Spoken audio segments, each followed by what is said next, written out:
We are all worthy, strong, and committed, and we are ready to go beyond our own limitations. Welcome back, my friends and loved ones, to the Rebel Minded Podcast. I'm your host, Zach, with my co-host, Thor, of course, and I'm here as a friend, a creator, a powerlifter, and a provocateur. And we are here to learn to question the one thing that keeps us from our best, ourselves. Join me as we dive deep to question and strengthen our communication and our vulnerability, create a healthier mind to commit to our goals, and how to give more to our lovers and the world. We're going to face the uncomfortable truths of what it means to be authentically and uniquely flawed, but awesome humans. So, let's get rebel-minded. Also, I'll bring in stories of all things powerlifting, Thor shenanigans, and probably some embarrassing mishaps. Let's do this. What the fuck is up, guys?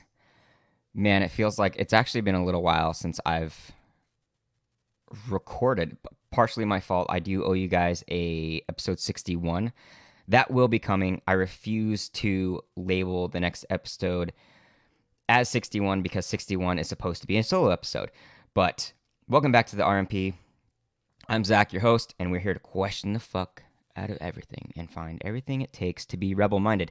And lately I've had a lot of guests on that have given their own perception as such. And today you're going to be hearing from somebody that I think is an amazingly colorful person. I think she's rebel-minded by nature.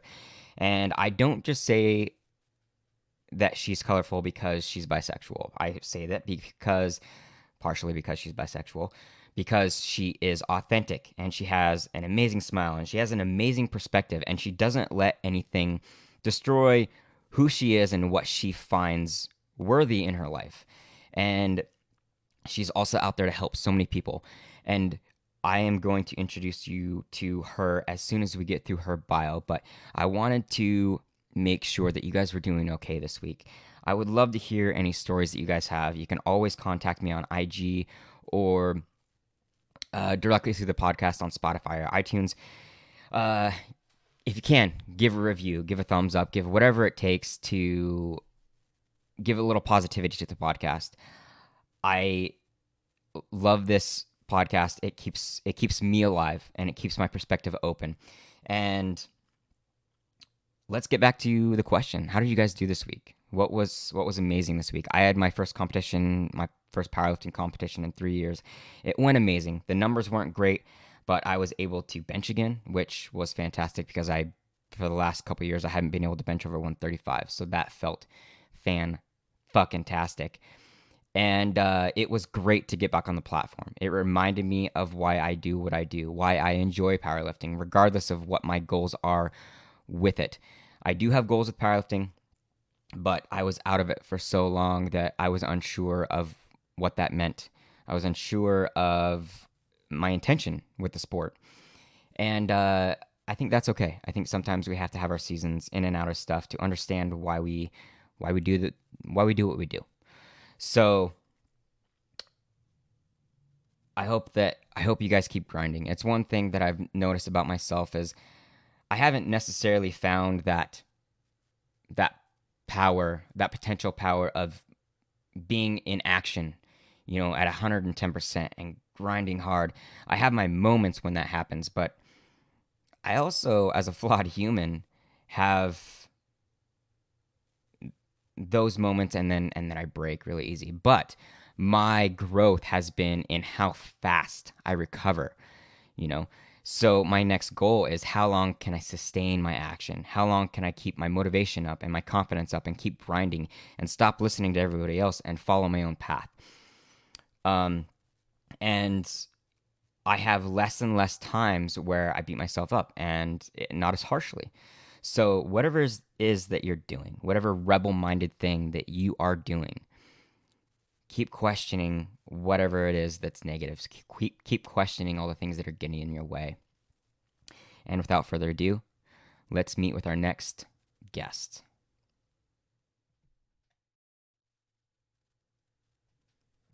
Now I'm going to present Shawna's bio from her perspective. So as long as you can follow through, this is what she gave me, and it sounds amazing. My name is Shawna V, and I am a proud bisexual woman of the world. I have lived from coast to coast and am grateful to have called Southern California my home for the past 6 years. My favorite pastimes include taking care of my plant fam, practicing yoga, thrifting, crate digging, living room, kitchen, and chair dancing, and reading and talking about all of the books that take a deep dive into personal growth. Career-wise, I have made it my life's mission to elevate humans for over 15 years, with a focus on women and members of the LGBTQ plus community. I offer a variety of services to entrepreneurs and small businesses, which include empowerment coaching and creative consulting, as well as headshot photography sessions. I am also certified in yoga and meditation and incorporate these practices into the work I do with all of my clients. Adding coaching to my bubble of awesome allowed me to become for others what I needed more of in my own life. Someone to ignite your flame, to burn the judgments of others, to remind you of your brilliance. That's me, your fuck yeah friend. And if that doesn't excite you, I don't know what will. This is episode 62 with Shawna V.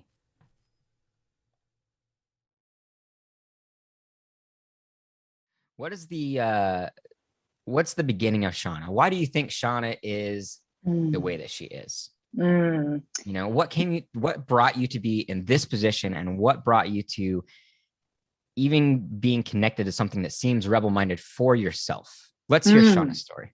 Oh yeah. So, this is something I've actually talked about on my website. And so I was just talking with a client the other day about this, and we were really kind of getting down to the nitty gritty of,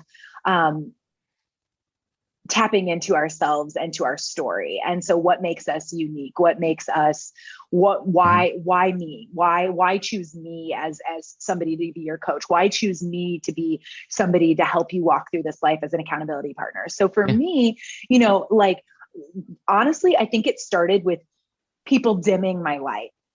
And so for me, I never I thought as a little girl, I grew up in the 80s, and I legit thought that I sounded just like the queen, Miss Whitney Houston herself. And it wasn't until, no kidding. I was like, I sound just like her. Like, I have a future.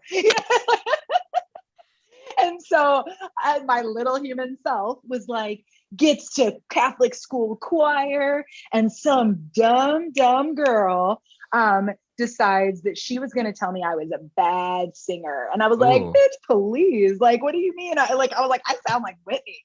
And so that was literally my first memory of somebody like dimming my shine. And then over the years, I kind of felt like there were these little like things that keep like chipping away and like dismissing my uniqueness. So like being told I was too much or too loud or too bright or too eccentric, too out of the box. And that like over the years, I turned that into my superpower. So really embracing that, like knowing I always had the right amount of awesome in me. And I was not made to fit in any type of box that was made by others for me. Yeah. And so like, really, that's it. Like embodying like my truest version of myself. And I struggle with it all the time. Like and there's moments that I'm like, wait, is this really me? Is this like somebody else's story, or is it mine? And then, really having to come into that power. But yeah, I mean, that's really like the beginning of it. And that's it. That's why my brand is called Vibrant Human. So to come back on that. So that first interaction was pretty early on, right? So for you, was it kind of like a snowball effect? It kind of sounds like you had things that kept coming to that point, and you realizing, hey, like this doesn't feel right, and I'm gonna go the opposite direction. I'm gonna go my direction. I think that it took a little bit of time. I think it took like multiple of those things to happen, like as kids, especially as girls. I think I know that like, all kids have different experiences, and in the binary of boy and girl, like, especially of how we were raised, and I know in like my generation, that's how we were raised. Everybody had their own experiences. For me, I remember, it was like, I went to a Catholic school. And so we were taught to, it was like, essentially it was supposed to take some of the competition out of it by everybody wearing uniforms, everybody fitting, like literally just, it had nothing to do with anything, no socioeconomic status, no, nothing, just, you all look-ish the same. And so, but there was still things. So I remember like kids' shoes, and I remember kids, like certain shorts they would wear under their skirts. And those things, I was very present to the fact that mine were different. So like my friends all had like Adidas soccer shoes. And I was like, I want those. And my mom's like, yeah, but you dance, you don't play soccer. I'm like, I don't care. I want to look like all the rest of them. And to that same point, the kids would then in turn, like, because you didn't look like them or have the same things as them, you then were put into like a weird box or something because you had kids or some, like literally anything else that didn't match these specific shoes. And it's just so ridiculous, the comparison that was happening. And in reality now, as like an adult human, I'm like, that makes total sense. Why would my mom have spent X amount of money on some Adidas shoes for me to not give a shit about soccer? Yeah. So yeah. But so I think that little things like that kept trying to like narrow us into these boxes. And we all were, trying to figure ourselves out while also being told to look the same, to act the same, to walk the same line. And then if you take it to the extra level of Catholic school, to sit down, to kneel, to do the sign of the cross, to do all the things that were literally cookie cutter, like things that everyone else was doing, these rituals. No, yeah, because I think that there's definitely some importance in structure, right? But it seems like in adolescence, there's so much that kind of crosses the boundary that suppresses us. Like kind of like you were saying, like you had these feelings that were challenging who you were supposed to be. And this thing kind of continually happens. And it doesn't matter to me whether people are religious or, whether, especially now, like we have a world that's pulling away from binary, and seeing that there's more of a spectrum to life, there's a spectrum to sexuality, there's a spectrum to gender, there's a spectrum to all these different things. And I think it's finally like this new blossoming of things. But it seems like so many of us in schools before were trying to be told that this is what we were supposed to do in school. This is what we're supposed to do as a boy or a girl. This is what we were supposed to do as far as our career and our interests and things. And I think it leaves only so many paths that we can fall down or follow. And I think there would be very few people that could actually go down those very few paths. Like there's so much more to broaden us up and open us up, right? Oh, for sure. For me, that's something that I really came to this, to identify with, I think it was a little over a year ago that I definitely came to the realization that I am a rainbow crayon in a box. And it's not because I'm a queer woman. It's because I am all of the colors, and it lends itself to being the crayon that not very many people know how to use. And they're like, it becomes muddy, and people are like, instead of just lean in and learn, they will just chalk it up to something I don't understand, and then putting it into a box of non-accepting, and they're not even open to seeing the beauty that is really there. And so you're right. There are so many paths and these societal norms that have been created. Gosh, I can go down on a hard tangent on this if you'd like me to, but really, it's I'm gonna do it. So I'm reading a book called How We Show Up by Mia Birdsong, and it's amazing. I'm literally 50 pages in and I'm obsessed. I've cried multiple times of joy. Oh yes, this woman. So she says in there that oh, so much yes, that the American dream, which is some sort of all these directed paths, Yeah. that we're supposed to, we, quote unquote, we are supposed Yeah. to follow, is really white supremacy culture bound up with capitalism and patriarchy. Mm-hmm. And if you don't follow or fit in any of those boxes or walk down any of those paths, you you don't, it doesn't work for you. So the normal life, you're set up for failure. And that's a fucked up system. That's a system that's begging for like redesign and for change. Mm-hmm. Well, and just so everybody is not, because I almost guarantee you people are going to feel a little triggered like that, especially somebody, that like me is like the white American male, right?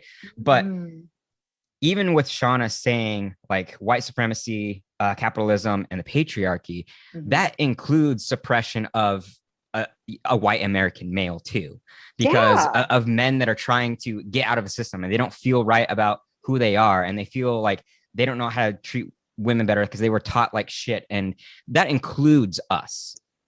Definitely. So there's people that will follow suit, these few paths, and they're going to be miserable. They're going to act unfairly to other people. They're going to be misogynistic to women or whatever. But for the most part, if you're somebody that believes in progression and acceptance and like understanding, compassion, and love and all this stuff, that system would also be suppressing you as that white American male. So if you feel a little triggered just because you're white or you're an American or that you're male or that you're all three, which happens to be me, take in consideration that the suppression would also include you into that system.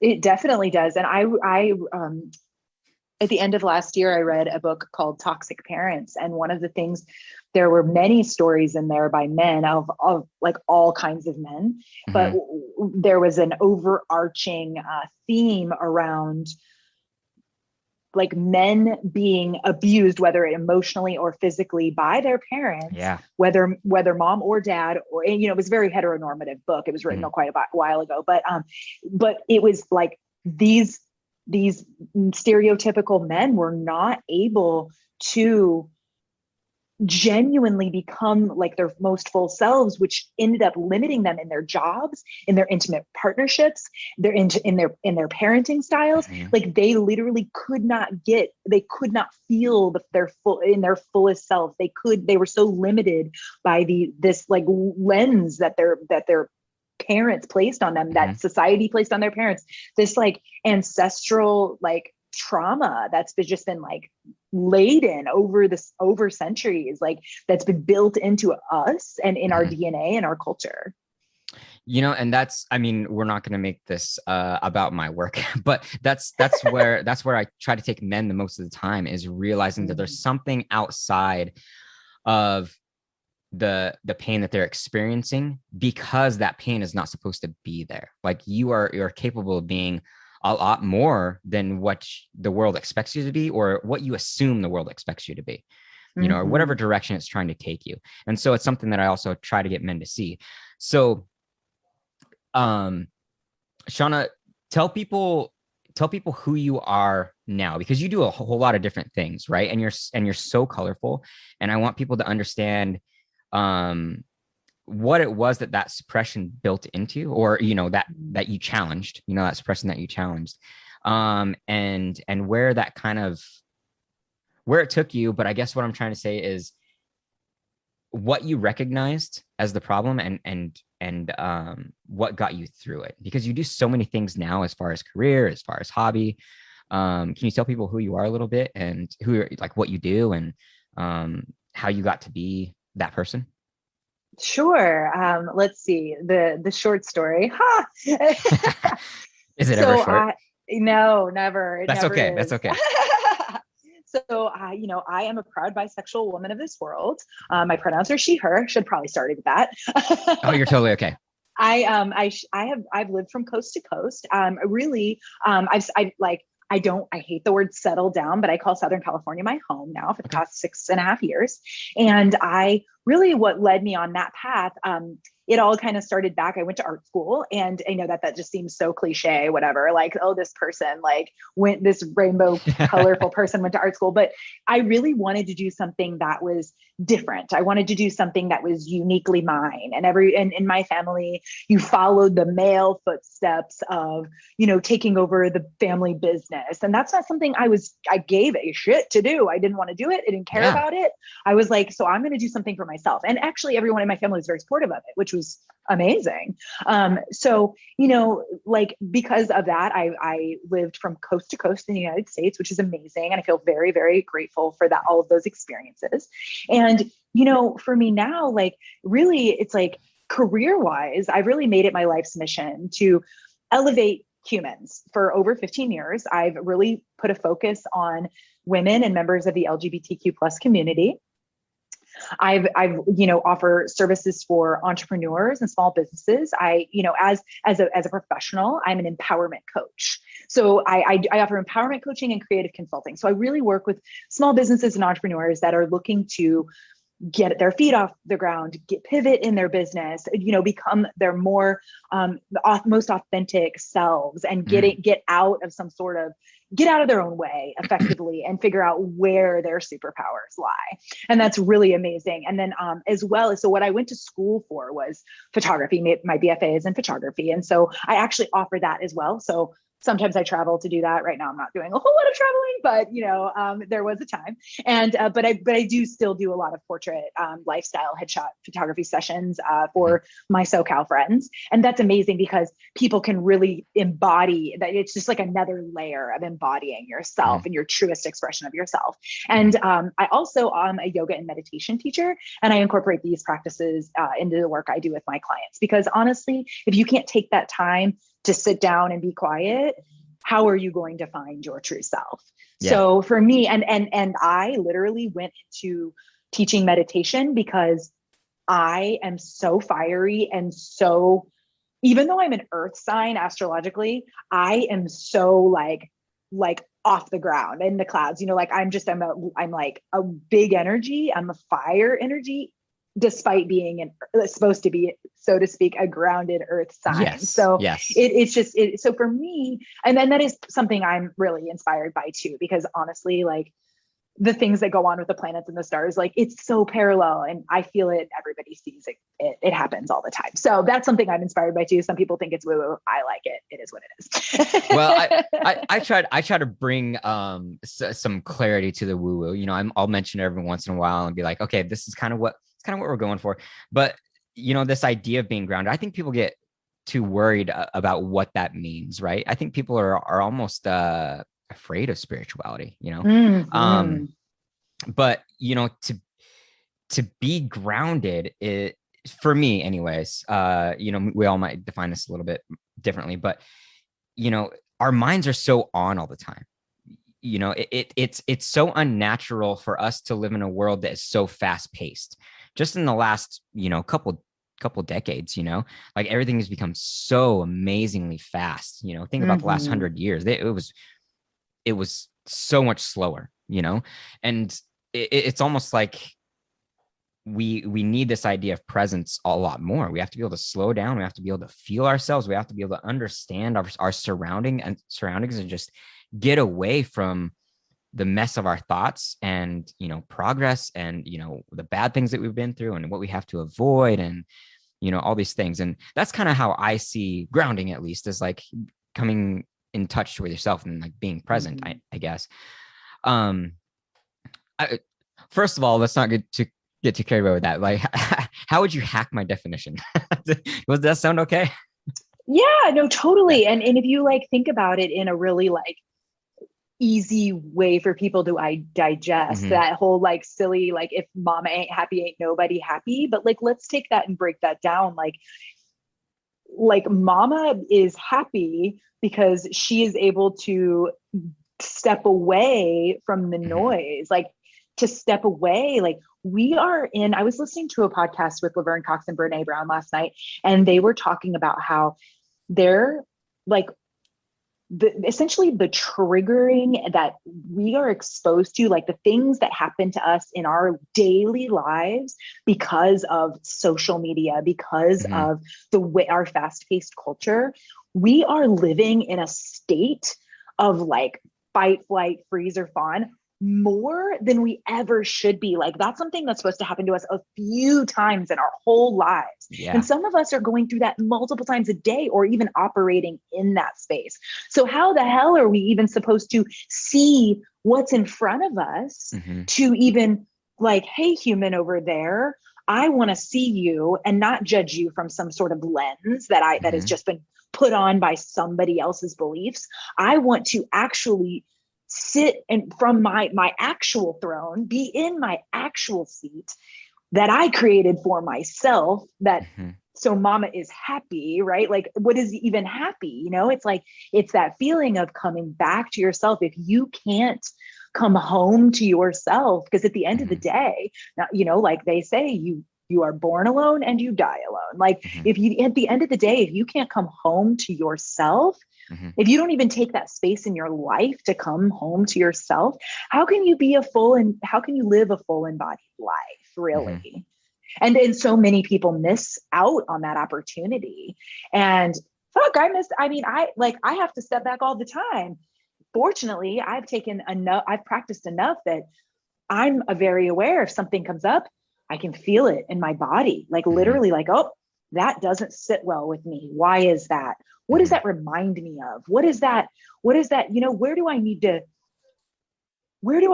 to look deeper here? How do I step away from this situation? Or I like what I'm feeling here. How do I lean into it further without immediately moving to the next thing? So Mm-hmm. it's like finding that balance in your life. And, Mm-hmm. you know, I think, yes, your basic touch on like what grounding is, but literally it is just coming home to yourself. Mm-hmm. I know that seems really hard for some people to wrap their brain around. They're like, whatever, I'm home right now. But no, you're Yeah. not. Like you've got your kids running around, you're making dinner, like Mm-hmm. you're like, or you're jogging and there's a million things happening and you're listening to a podcast while jogging, you know, be still. That's how you're, you know, like take a minute, Yeah. remove all that shit, you know? So I get it. I do it too. I literally listened to a podcast while cooking last night. Yeah. Well, and we get put in a place where I mean, so if you live a life only experiencing one thing, and that one thing happens to be fight, flight, or freeze, then how would you know any different, right? So Yeah. I can understand why people, number one, wouldn't understand it, and number two, would be super resistant to it because they don't know what that feels like. And I'm not saying I'm the best at it. You know, I think it's a constant practice of trying Yes. to have that presence and to be grounded and understand what the fuck that means actually, you Mm-hmm. know. So I feel for a lot of people because it's just not a position that a lot of us get the chance to even be in, you know. And it takes real work and practice to get into that space, you know. And not everybody has to be a monk to do it, you know. That's the crazy part, Totally. you know. It's Yeah. a natural state that we're supposed to experience. 100%. They So say just taking 5 minutes a day can yeah. literally change your entire trajectory of your day. Mm-hmm. Like, just stop for a minute. You know? Yeah.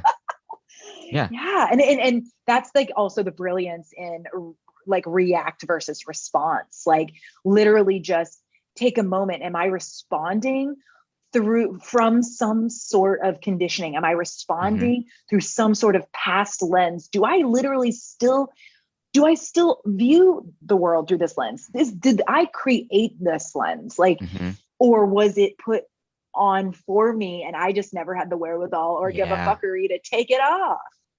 Yeah. And I think people are very unaware of that question. Like, how Mm-hmm. often do they question themselves? How often do they question what they're already into?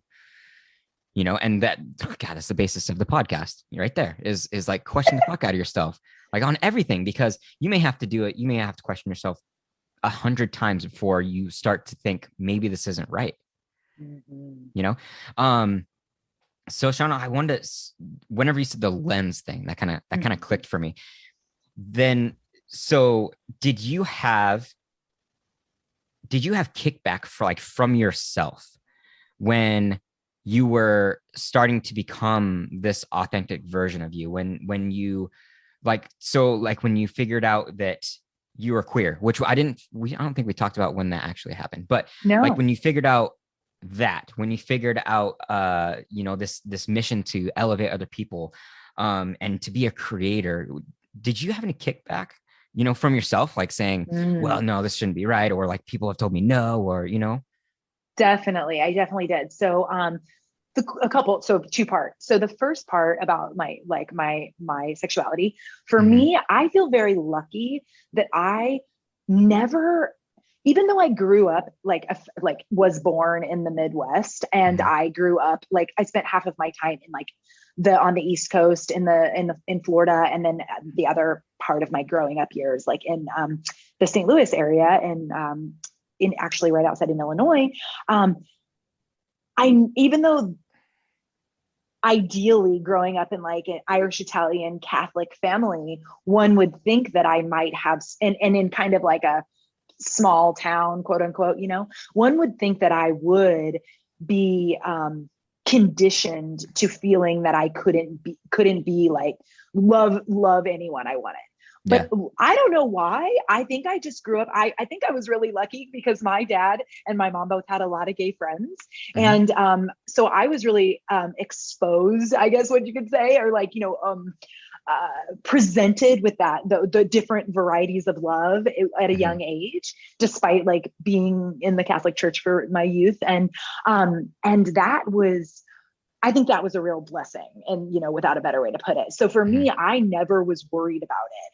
And I have kind of a couple of hilarious like bits about my coming out, like, and it was I back when Facebook was like, just for college kids, I remember, but then our parents started getting on there Mm-hmm. eventually. I remember marking, like they had an option, like interested in men, women, or both. And I put both. And I remember my mom like thumbs up it. And I was like, I think I just came out to my mom. And then zoom forward, like literally 5 years ago, Mm-hmm.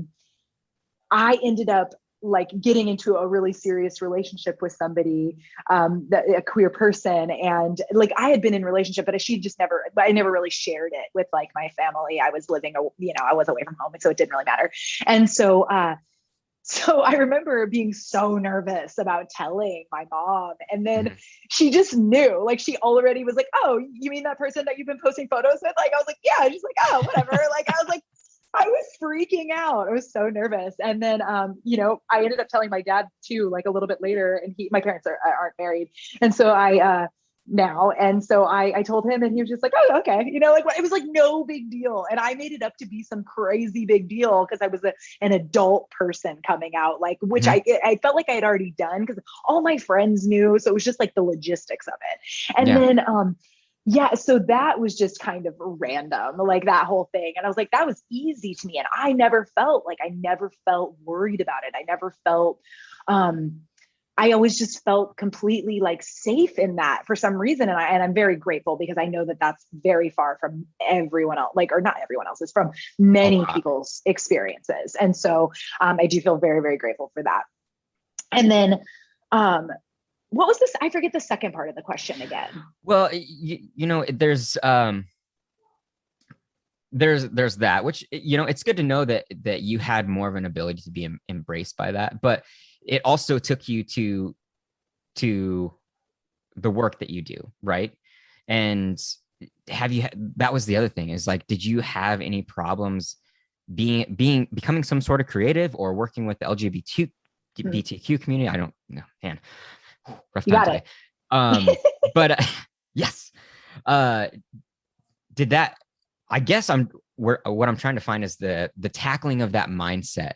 Mm. To go against what your mind is telling you, to question it. What it is that your mind is telling you about things. Where did you have the biggest struggle?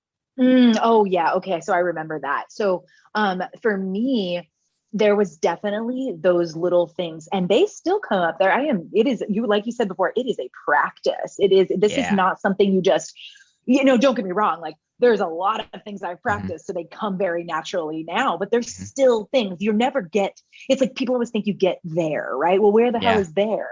So there's always another there. So yes, you have all these practices and you continue to work through them, but there's always going to be another little thing that you're, whether a blind spot, a something somewhere. So for me, I definitely, I've gone through the fears of,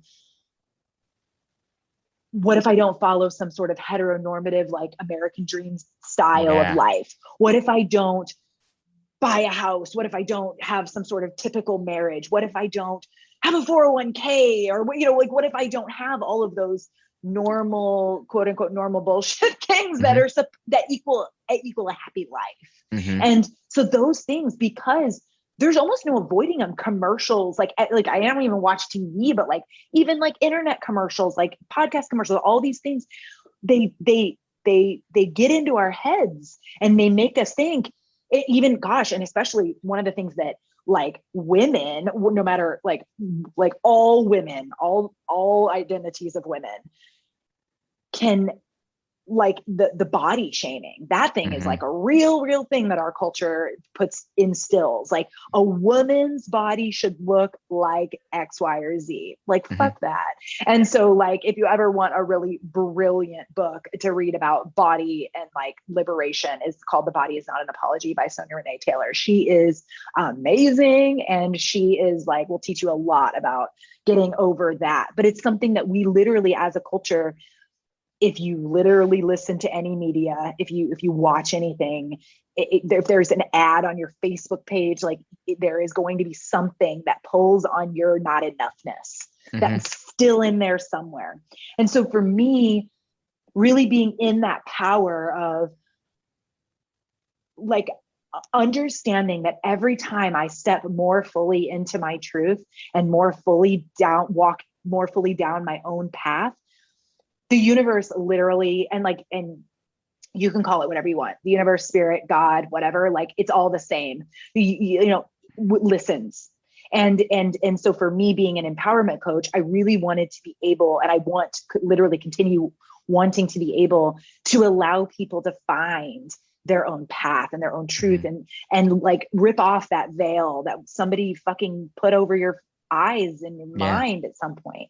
And so it's still a struggle, it's still gosh, like in the middle of a pandemic, you're like, okay, so maybe I should just go work at Trader Joe's because maybe this is hard or something, but I never did it. And now I'm just like, I kept going and sticking to my truth, and the universe just keeps giving, like raining down fuck yeah on me. So it's like, for me, that's what I call myself as a coach, your fuck yeah friend. Like somebody asked me this the other day, and it was actually a coaching client.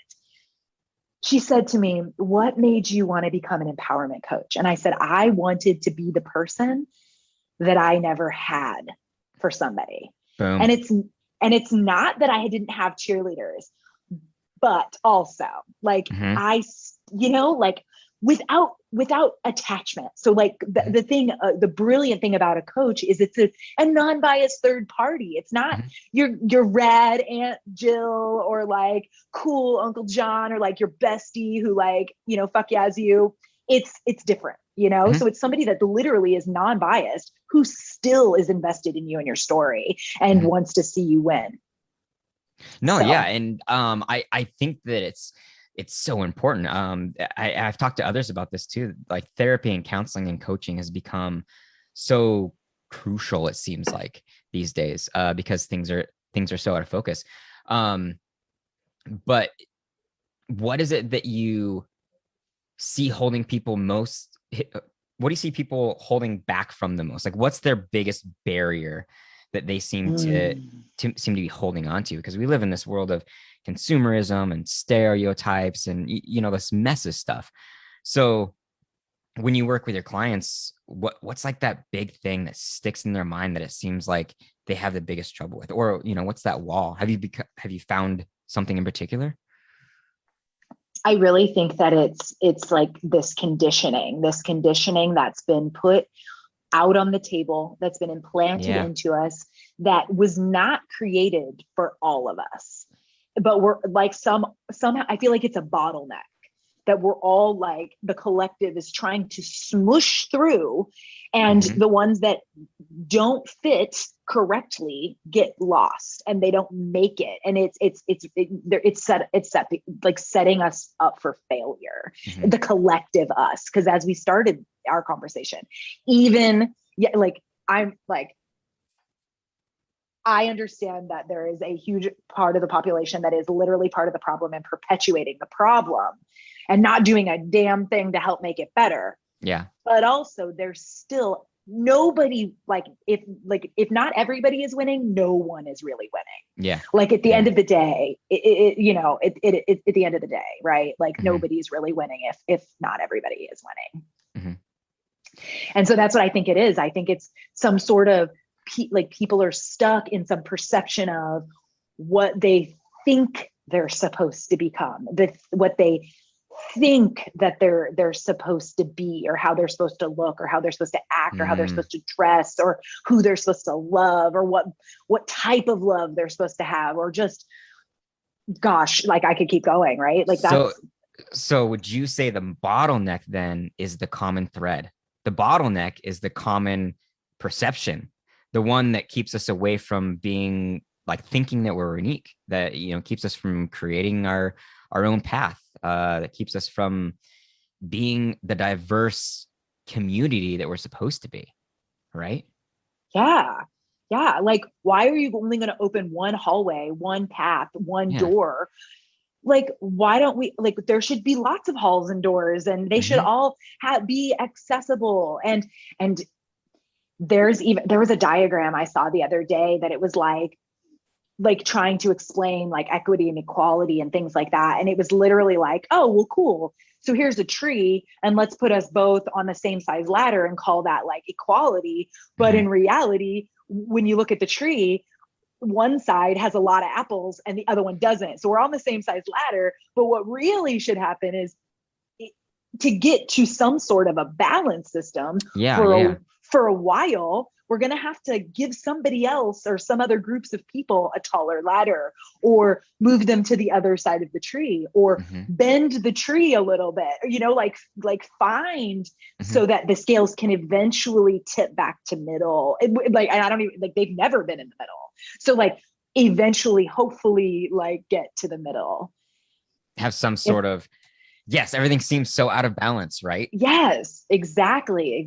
Like we shouldn't have to fight so hard to get or to access something that is just handed to others. And I say we as like in the queer community, but I totally acknowledge my privilege as a white woman that is cisgendered, and like I 100% acknowledge that. And I like there's no denying my privilege, period. And it's my job, it's your job, because of the more privilege you have, the more work that you/we need to do to help those that like each level away from your privilege or the more privilege you have. I mean, does that make sense? Yeah. Have you noticed that how am I going to question this? I overthink things quite a bit. So I think that there's like this major strength in questioning something as hardcore as your sexuality, right? You know, say that you come in a family that's pretty common, you know, the white, whatever, straight family, whatever, right? And you have to question your sexuality because you have some sort of feeling or emotion or whatever. I honestly think that was probably one of the most beneficial strengths anybody can have in creating strength for other things, if that makes sense. Right. So it seems like it's something that's so liberating for people, that they are able to liberate themselves in so many other paths. Because you take a straight 30-year-old male that's been, you know, he's been like that his whole life, right? You ask him to question his sexuality. What's he going to say? Like why the fuck would I do that? Like, yeah, even if you come out girls, whatever. Yeah, even if you come out straight on the other side. Yeah. That's what I mean, is like there's so much there's so much attack on the fact that people are being questioned.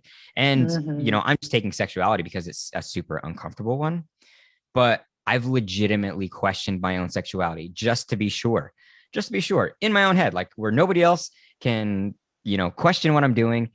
And it still felt uncomfortable. I was like, why am I even thinking about this? Like, this is so weird. Like, I'm 33. Why would I even question myself? It's But your inner critic. That's yeah. what it is. It's something that's been that like is going to always be there, and we have to be present to it. And then we decide, like which direction we want to move through and into. So it's like, I can imagine it. A really beautiful response to that would be like, and it's silly. It's like, instead of just it taking it as a personal attack, like, yeah, some of my best friends are good looking guys. They're great men. They're really kind. These women are really wonderful, and and they're beautiful, and they're smart, and they're funny, and like, and actually everybody, all of my friends, all of my peers are funny, and they're smart, and some of them are queer, and some of them are straight, and like whatever. And then just say out loud, I've actually never experimented with another person that isn't like a straight woman. And honestly, they might not even know if the people they've experimented with were straight women. But like in my experience, I know that I've only been with women, and I've honestly never experimented with a male. But I feel in my heart, if I sit with it long enough, that I'm only sexually or physically attracted to women. And then that's it. You don't have to say like all the negative things, like, right? You can sit with like, and if being with and a variety of people is really good for you, I'm really happy that you can find love in that way. And that doesn't mean anything for me. Like that doesn't take away from my ability to access love. It doesn't do anything. It literally, I'm just grateful for you to be able to find love how you want to find love. Is that like a good interest, like a good way to put how you could turn that from like the attacking into a more open-minded worldview? I think so, because it seems like the inner critic is the thing that will cause you to be most dishonest with yourself across the board for everything. Like it's going to criticize you into being whatever it is that your peers told you to be, your parents told you to be, your teachers told you to be, or society as a whole told you to be, the fucking commercials told you to be, because it seems like commercials are, raising kids more than, sure, screens are raising kids more than parents, maybe.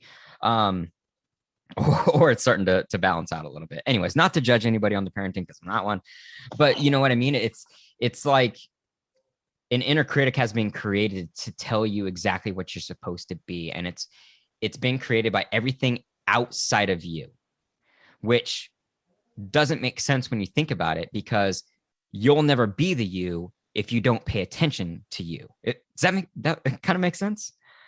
It does make sense. It does make sense. I am like, I've been doing a lot of studying about like coming home to ourselves and finding ourselves, our most authentic selves. And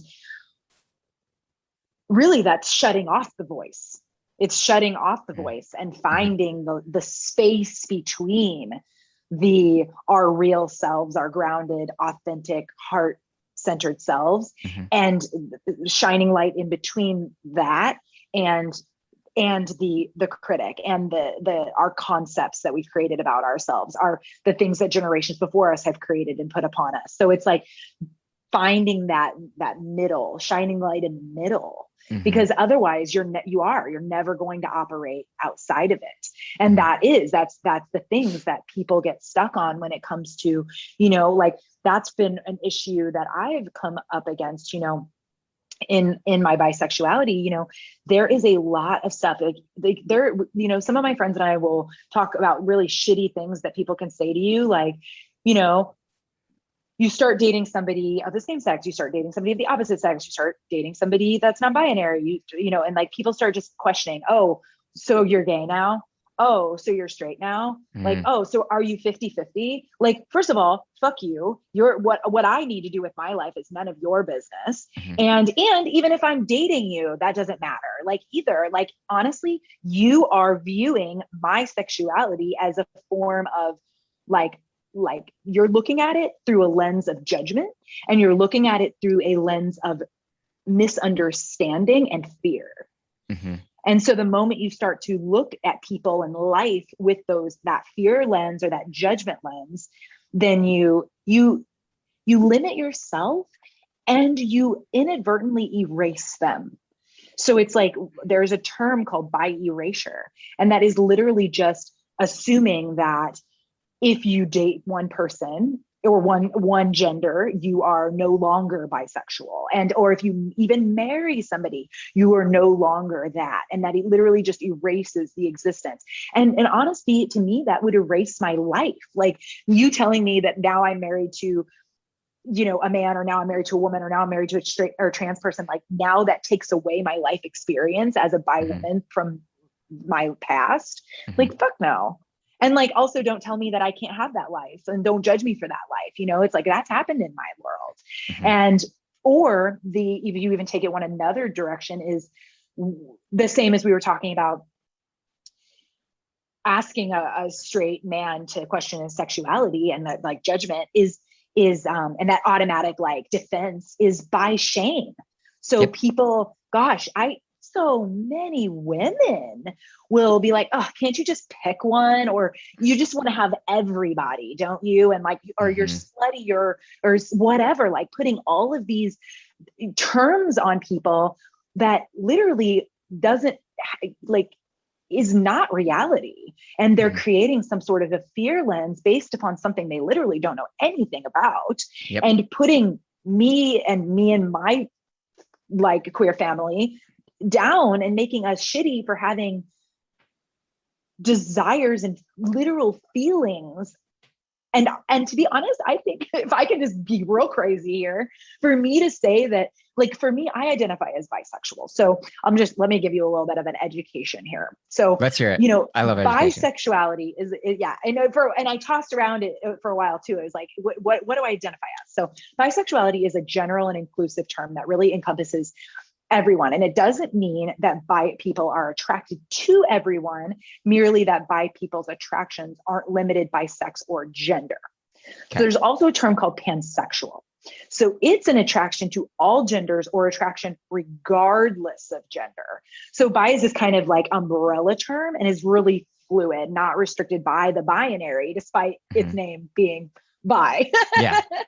And so it's like, operating in that is me saying that I just love humans, and that I may be attracted to like people, and it doesn't mean I'm attracted to everybody. And to be honest, I'm probably even more mindful of who I do choose to be attracted to, or even give like enough energy to, because I don't want to be erased by them. I want to be with a person that is accepting and interested and celebratory of who I am, as Mm-hmm. opposed to just like I said, erasing who I am.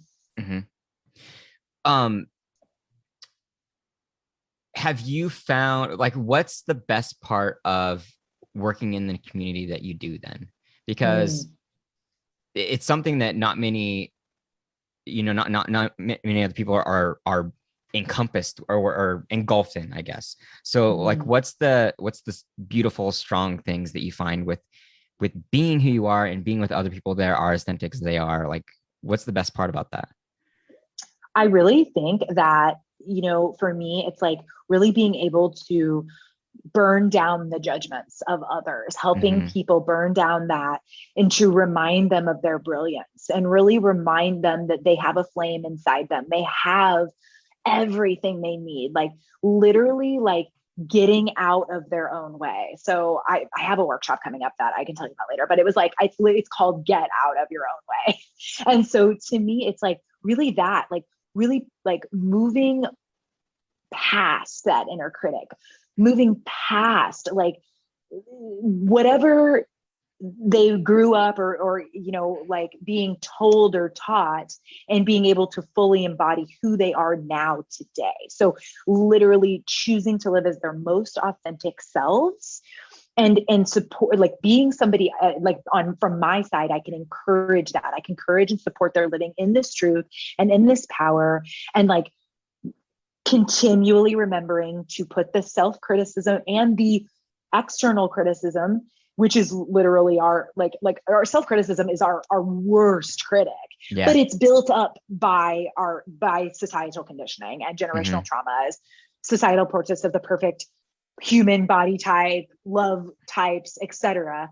And really finding a source of self-compassion and living in that, and living and walking in that body and in that space every day. And during this last year, it's been a little hard. Like people, some of their identity is based upon how they express themselves, like how they dress or how they do their hair, and like all that shit was like taken from them. There's been a lot of folks that have been stuck in their in situations where they've had to live in unsupported family environments, and that fucking sucks. So gosh, right now with like the healthcare and how it's hard to be so our culture has called humans like marginalized for a really long time, but there was Arlen Hamilton wrote a book, and she spoke on how it's called It's About Damn Time, by the way. So she talked about like not wanting to say marginalized because it literally puts the word being like less than and calling them underestimated folks. And so it's like they have a power in them that people just haven't seen yet. And so it's for me as a coach, I really try to help people live into that power so that they no longer have to be like viewed as underestimated, or even if they have, then they come back from behind swinging, and then people are like, oh shit, like, whoa, I never thought they could do that, whatever. And then they're, it's like, which is so stupid, but it is what it is. It's like but we're all, I mean, it's the human condition, right? We all are constantly trying to come up with, reinvent, and live authentically in the best versions of ourselves. Well, hopefully we are. I mean, there's a lot of people that aren't, but like at the end of the day, we're always like, there's the not enoughness, and the how do we get past it, and how do we work through it, and what's that practice? What does that look like? Yeah, and that not enoughness seems to be pretty fucking prominent, to be honest. You know, and whatever that's built from, it seems to just kind of be beaten down. What I see happen a lot is, or at least this kind of is in the realms of men, when men feel uncomfortable, they'll attack whatever is indifferent. Right. So if one male has an idea, or has, a kind of a vulnerable thought, whether it be something about himself, his emotions, or something that he wants or anything, if that makes other males feel uncomfortable, they'll attack that as a pack almost, and kind of beat down that idea. So it's like, even when you have this inner critic, like what you were saying, it's almost complemented by the external, whether people or whatever. And the psychological mind fuck that we're in the middle of right now, to keep people consistently on the same path, basically a flock of sheep inside a goddamn fence, it seems to be restricting us a lot. Do you work with straight women too? I do. So I'm curious, from the male perspective, what are the things that get in the way? And maybe it's the same for LGBTQ too. But there's so much I don't understand about the female point of view, and like what they deal with the most. What are the things that women deal with the most that are really stopping them from their empowerment, from their authenticity? Well, in general, I think I would say that I don't want to say that I'm making a general assumption. I've just lived the life and seen it, that, if you just take something very basic, like going shopping, or like going to the grocery store, something very, very basic and simple.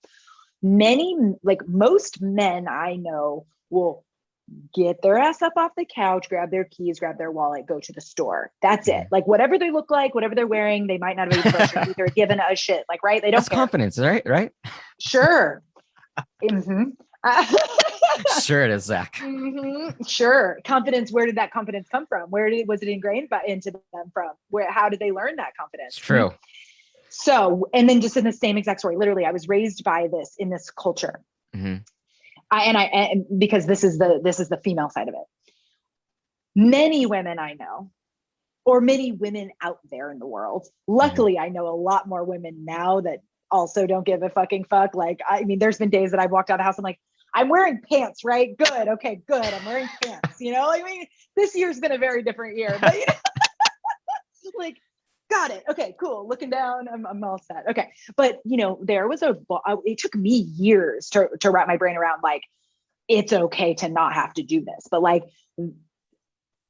this, I mean, God, I could tell you so many stories about this, but one, like, this is a very basic example. Most women will, at the very least, change their clothes, perhaps, or put on makeup, or touch their hair up, or put on perfume, or, you know, something to make them more than they are, to like whatever, more than they are just as they woke up that morning. Yeah. So whatever that's for, like whatever they've created, whatever's been conditioned in their heads, what is that for? So, you know, I mean, that's just a very clear example. Like, I grew up with women that would not go to the store, drop me off at school without their face on and stuff like that.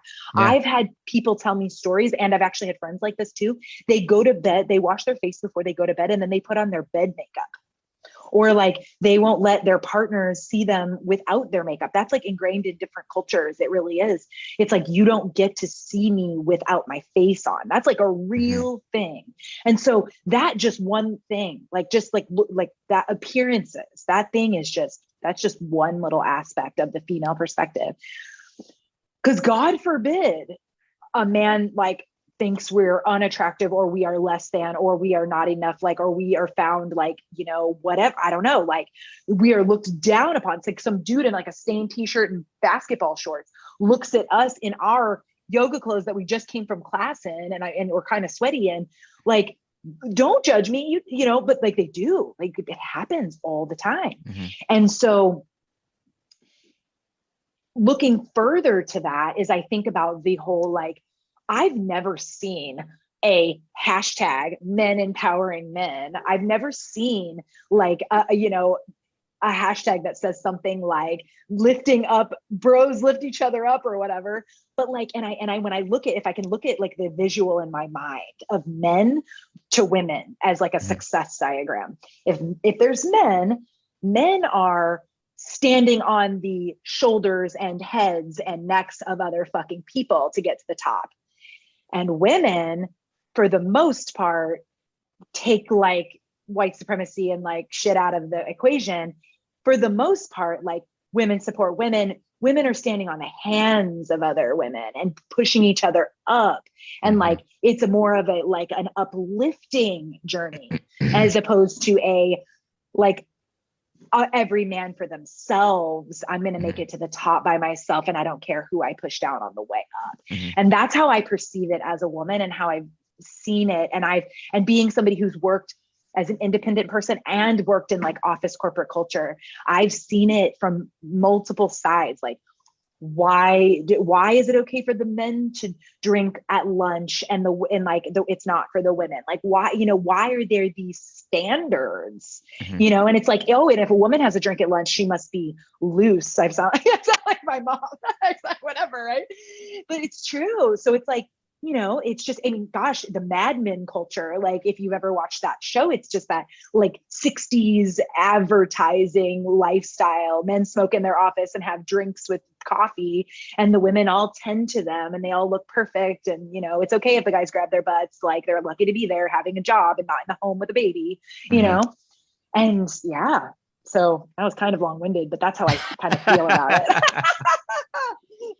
No, it definitely shows where things have gone wrong, because in my vision, healthy men are actually pretty similar to what you were saying. It was like supporting other men and like showing them up. And I've talked about men burning down empires and using other people to get where they want to go. And it seems like it's been this idea that men go solo, that they can do anything on their own and they should do everything emotionless and stoic, and it's money and status and blah blah blah, all the things that you can have, and you can have money and success in your life, but when it's all that there is, you're a superficial shell. Like you're not much of anything. And so it's something what I'm trying to get across to men is that if you learn to love yourself, that you will love other men, that you will love women, and you will do it more equally, and you will have compassion, you will have understanding, and you will have all these beautiful things that it takes to be a human, not a man, a human, because that's the kind of stacking that I think the last, the war after, through, the industrial age and the wars and, all the commercialism, has built this idea of what men are supposed to be. And it's very careless. It's very, it becomes to almost be expectant of men to only take care of themselves, which I'm trying to replace that idea with take care of yourself so you can take care of others kind of thing. You know what I mean? And, it's like, I can be like, okay, well, I didn't shave and I kind of look kind of scruffy, but nah, fuck it, I'll just walk out, And so what is that huge difference between men and women? Like, it's almost, something's told women that they're not accepted for who they are unless they always look their best, maybe something. Oh yeah. Like that.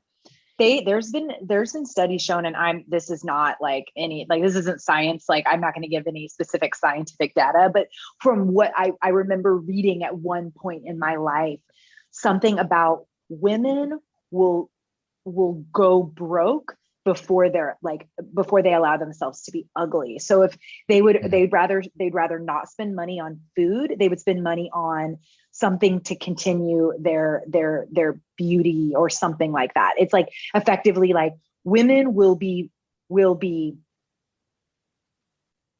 like broke before they're ugly. You know what I mean? Like they won't allow themselves, and that is that is just some antiquated nonsense that was built in from yesteryear, but people still operate through that. Like, the Stepford wives and things like that, like things that like women were made to be seen and not heard, right? Like they're supposed, the men do the talking, the men run the show. And I think that's where it's built up through the years. But our world started, like, if you dig way deeper, like matriarchies were actually big in the back, back in very, very long time ago, and it's like, my friend who studies a lot of culture and religion, and she was talking to me about it the other day, like society, men would go out and hunt, but the women ran the home, the women ran the society. And at some point, over the years, that shifted, and it's just never found a balance point in the middle.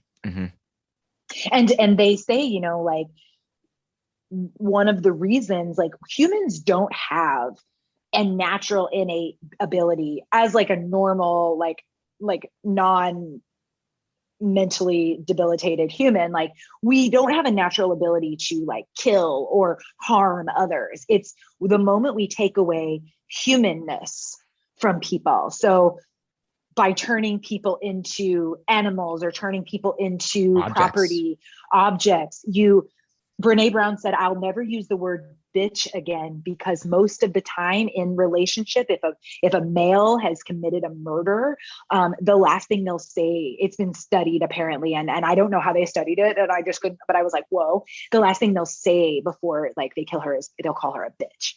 And I was like, whoa, like they take away her humanness. And so that's the thing. It's like in order to commit a crime against a human, you have to take away their humanness. And that's crazy. That is. And then, so that's, that's a different side of the same coin. If we see giving, like, if we all just closed our eyes, I don't know if you've ever seen those. There was this exhibit that happened. I think it was like in New York or something, but it was beautiful because they had people walking up and it would show you an x-ray.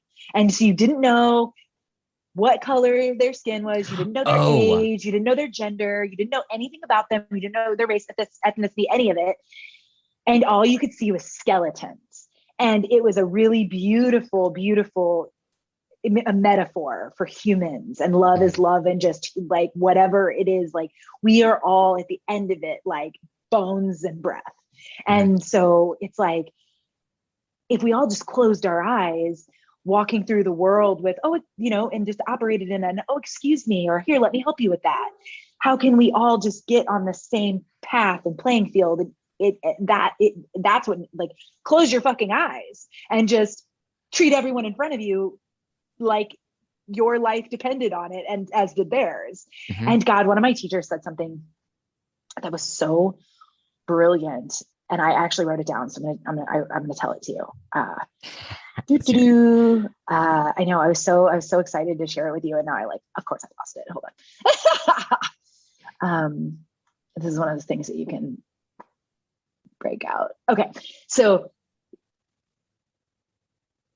he said, you are the most important person in the universe, but no more important than the person standing next to you. And that hit. Whoa.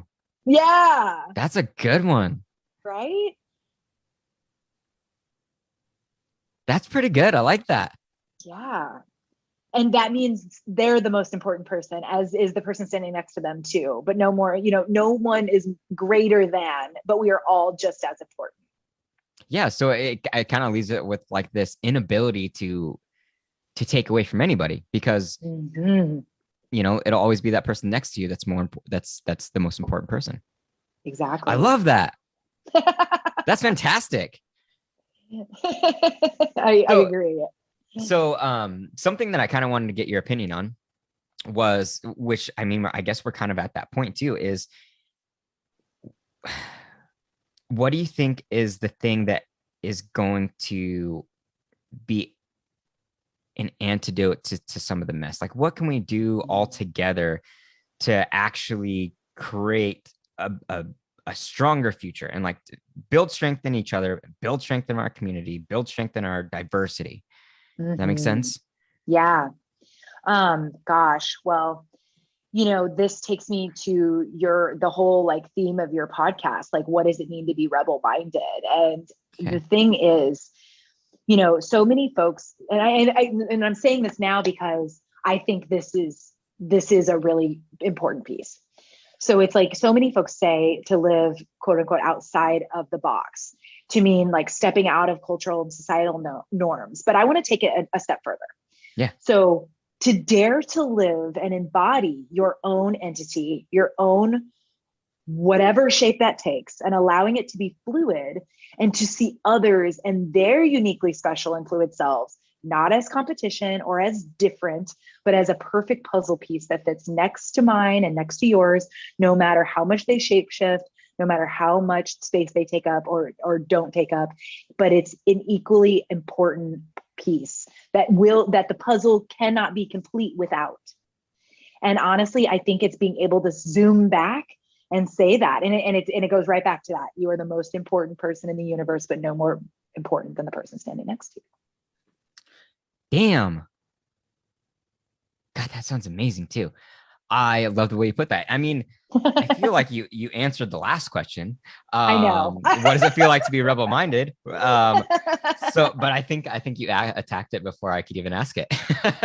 I felt like it was the next most important thing, because it went in alignment with what we were already saying. Like, I do think that is really like one of the most important things we could do. We can step back and say that, like, living your most authentic self and really like embodying and learning, like, to realize that you were put on this planet and in this body with this breath to do more than just like work and die, Yeah, so like totally.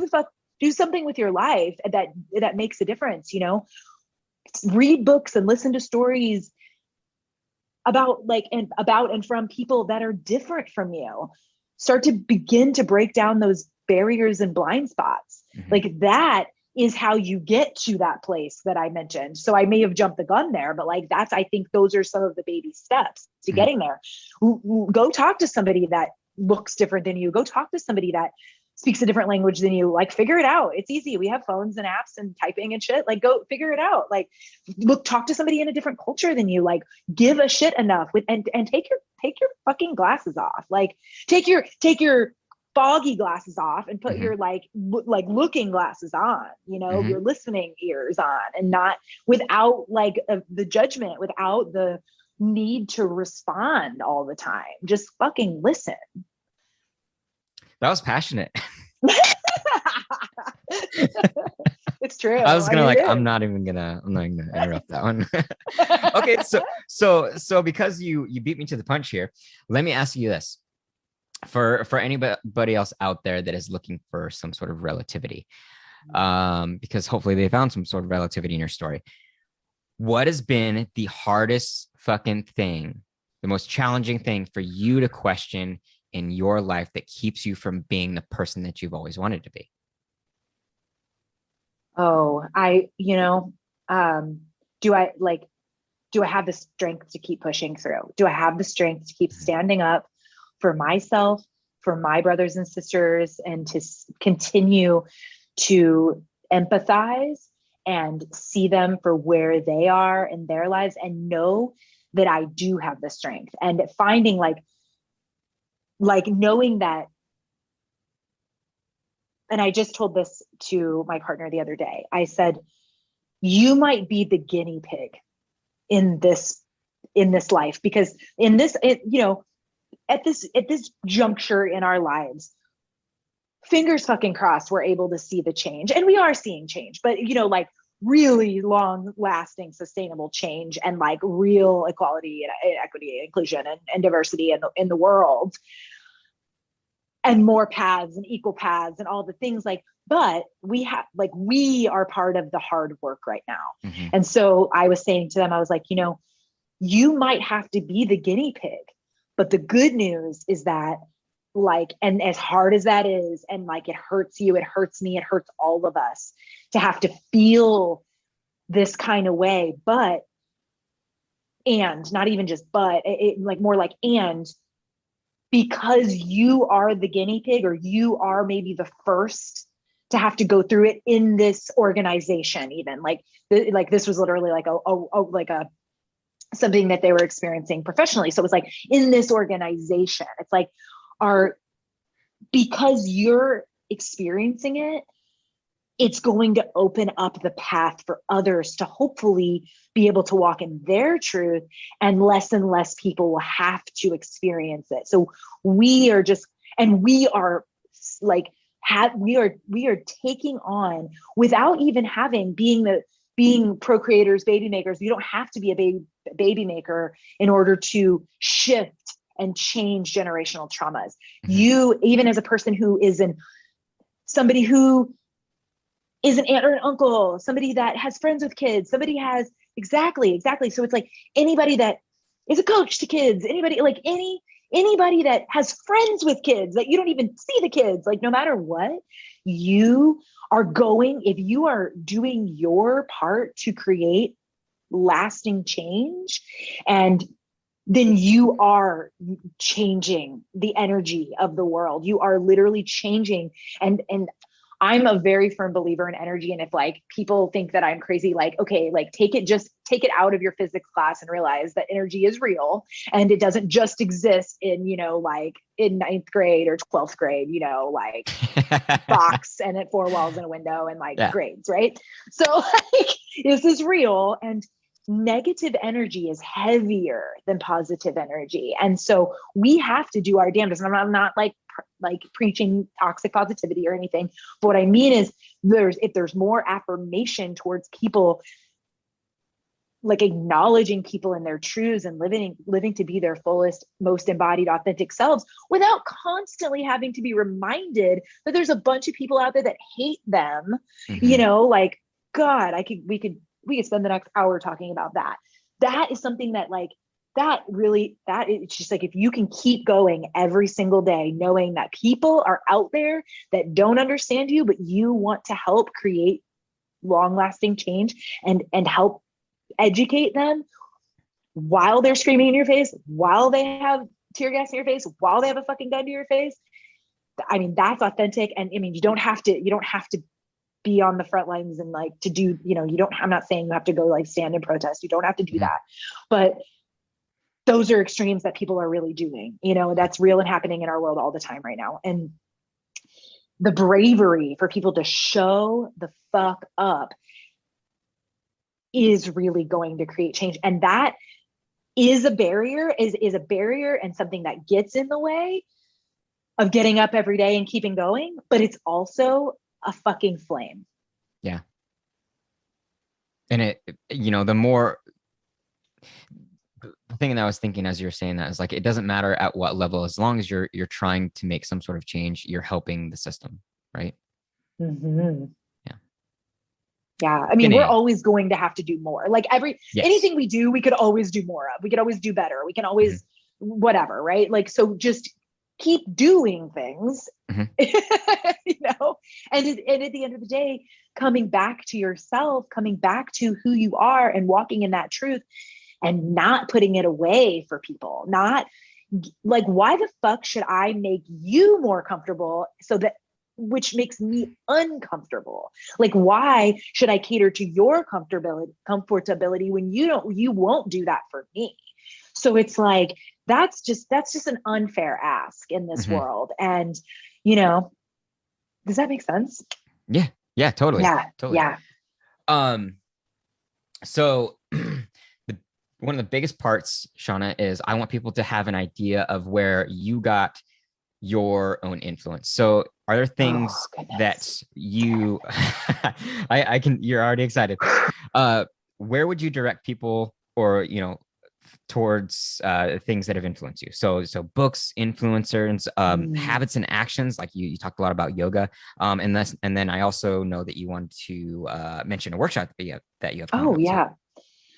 Yeah. So for me, like I kind of have mentioned a few before, some of my most recommended books, some of my in the last like year that I've read that I'm just like obsessed with. And they're all written by people that don't look like me or that are like me. So that's also very empowering to read books by queer women or women that are breaking societal norms or people that are trying to shine a light despite their own hardships, despite their own like underestimated qualities. And so, The Body's Not an Apology by Sonia Renee Taylor, Daring Greatly by Brene Brown, all Brene Brown things are fantastic.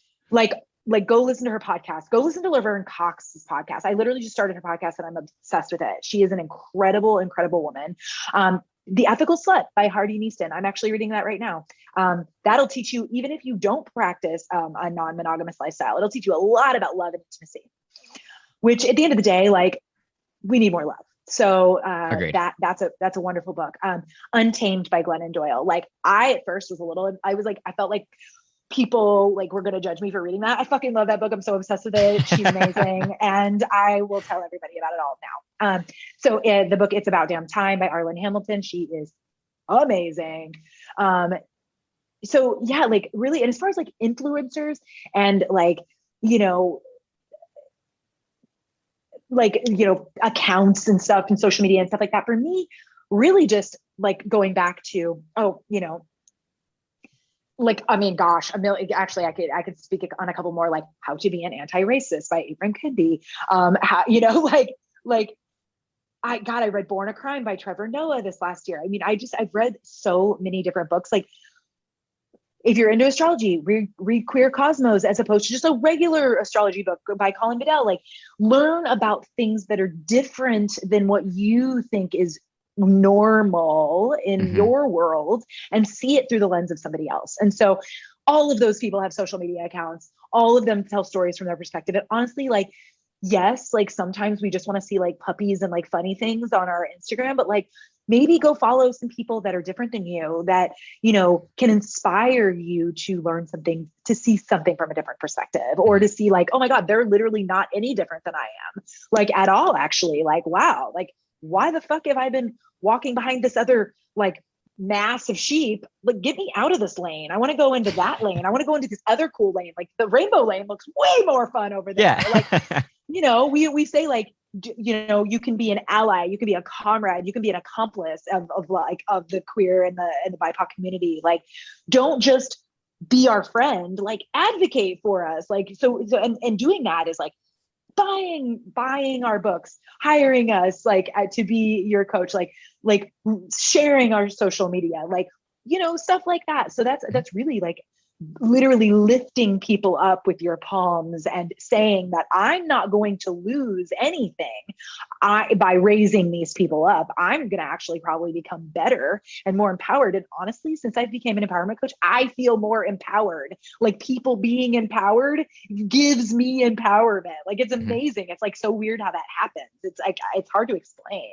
So yeah, that's kind of some of my like tips. And yeah. And like, shut the fuck up for a while and like go sit down and do some meditation sometime.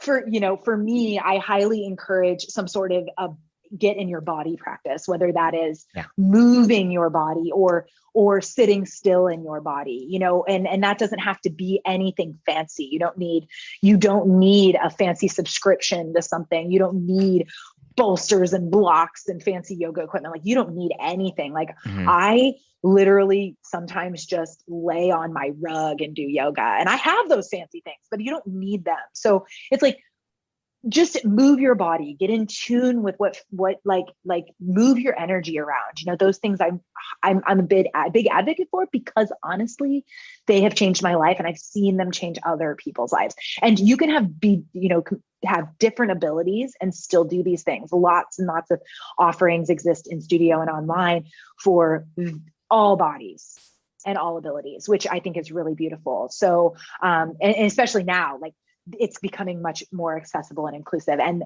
it's like so inspiring, because people of all walks of life are like being empowered to move their bodies. And at the end of the day, if you can't move your body, you're just going to be stuck. And then you're just going to like never, like, if you just sit still for the rest of your life, metaphorically or physically, you're not going to have a very long, full life. you know, so no, you really things, do have to take care of it. Yeah. And continue to learn. And that's what I was speaking on before. So, you know, I'm really, really, really grateful. I've, one of my favorite yoga studios, it's in LA, it's in Manhattan Beach, has been offering virtual learning and virtual classes for this whole like year and a half, That's a year fantastic. plus 14 months. And so now, because they're offering some in studio, and still they're going to offer virtual forever, because they've realized how beneficial it is and how many people that it can touch. And sometimes you just don't feel like getting out of your living room. And so it's really creating a really wonderful, more full space for others. And I'm teaching a workshop virtually and in studio. I wanted to make it accessible for people anywhere. And it's going to be on June 5th. And it's just literally called Get Out of Your Own Way. And effectively, I am going to be helping you, like I mentioned earlier, you will be unveil this process of being able to get a sliver of light between who you really are and your beliefs or concepts about who you are. So becoming aware of how you are getting out in your own way in the very moment, and stop that shit effectively. So it's going to be from 12:30 to 3:30 Pacific on June 5th. And you can register at Yoga Loft MB, like manhattanbeach.com. But yeah, so I'm really excited for that. And I also have a blog coming out in the coaching community that I'm a part of, Journey Coaching, and it's going to be on the same topic. So I'm just very surrounded by this idea of getting out of your own way and really just finding this, you know, like figuring out like what is holding you back between you and your greatness, and being able to figure out. And you can, you know, I'll offer a lot like tips and tricks and different things that aren't just movement. It's going to be accessible to all types of learners. So it's not going to just be like moving your body. It's not just going to be sitting and talking. It's going to be a variety of things to really help people embody this knowledge and these practices. So yeah. No, it sounds honest, like honestly fantastic, like mental and physical change and adaptation. Yeah. Yeah. Shawna, where are going to be the best places for people to find you? Oh, so okay. So my website is vibrant, like the word vibrant, and then no spaces or dots or dashes, and then human, but HUMXN.com. So human as in like identifying all types of humans. And that's kind of like, you know, if you go click on my website, you'll see that it's rainbow and magical, and that's just, you know, me. And so on social, I am on Instagram, I'm at Shawna V, like Vic Vibrant, underscore vibrant human with an X. So Shawna V underscore vibrant human with the X. Mm-hmm. Perfect. Yeah. Fantastic. And I don't like that. Those are kind of the channels I use. I don't really dabble in those the are the other ones. ones. Okay. Yeah. Perfect. I'm a little slightly ashamed I started using TikTok, but we'll see how that lasts. Well, so am I. So we're on the same page with that one. Shawna, thank you so much for being on the podcast. It was fantastic today.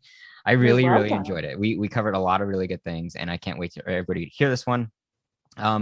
Thank you. Thank all of you for joining us on the Rebel Mind podcast again. It's been fantastic. We're always worried about questioning the mind. Question the fuck out of yourself. Stay strong and stay rebel minded. I'm your host, Zach.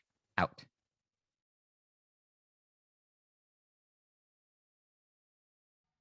Here we are again at the end. I'm starting to tear up a little bit, and I just want you to know that I'm going to miss you, and I appreciate you, and I love you, and I hope that whatever you're after, you keep fighting for it.